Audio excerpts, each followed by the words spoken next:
I would say the top issues have been, for me, number one, anxiety.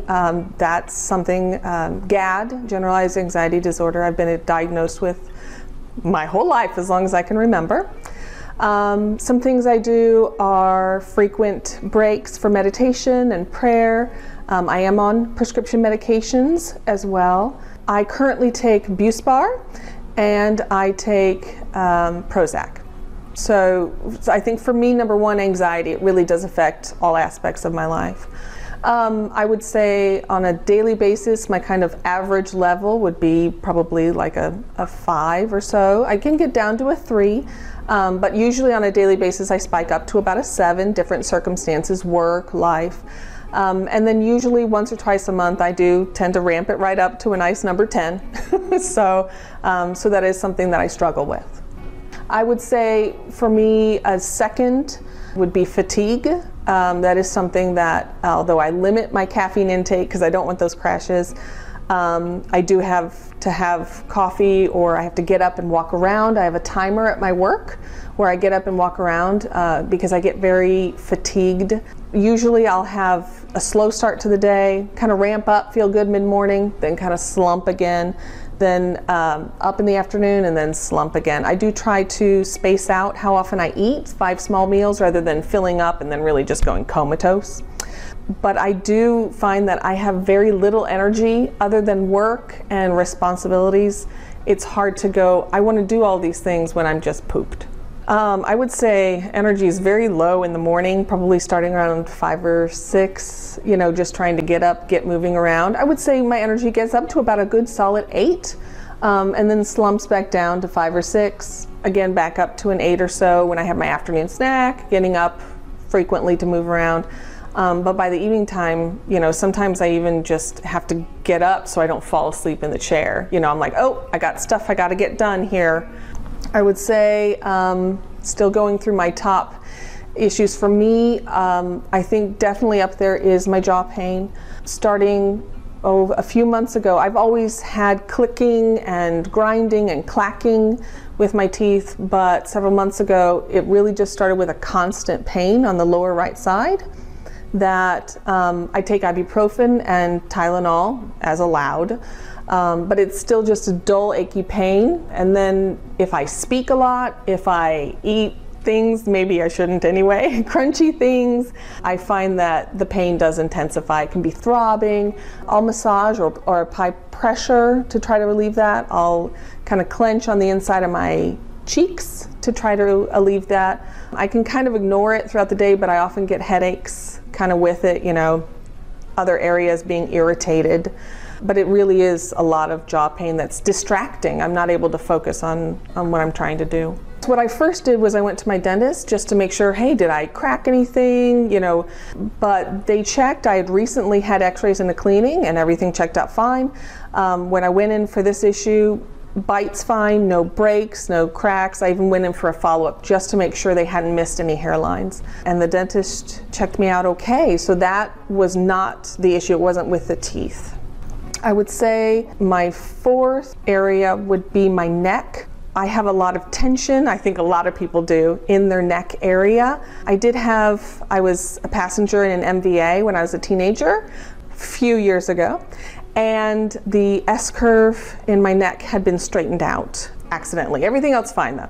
So I did go see a chiropractor for a long time. I do maintenance with my chiropractor. I should go more often than I do. I go about every 6 weeks.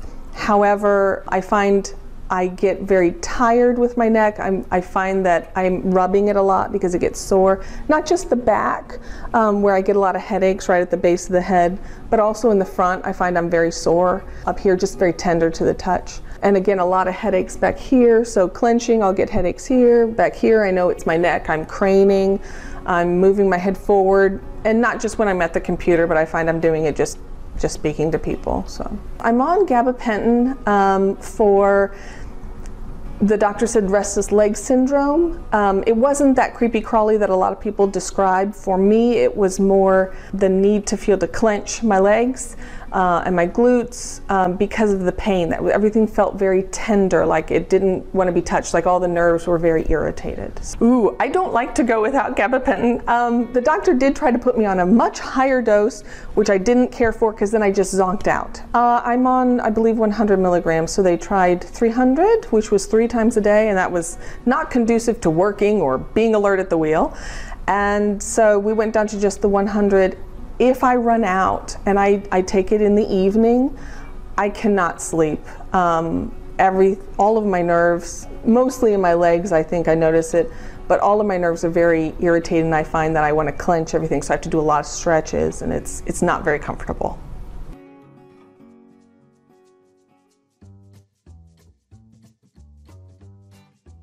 I think for me, there's 4 major areas and maybe a few couple of things that I want to share as well.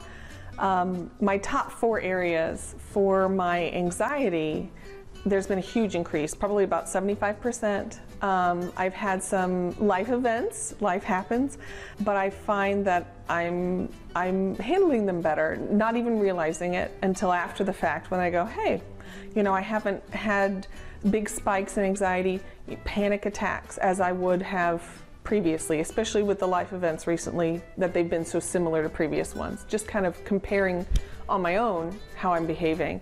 So that's been a huge increase. Also my fatigue with those life events, sleep's been disrupted, of course, but I still feel more energy at the end of the day. I have even been able to go on a couple of weekend trips.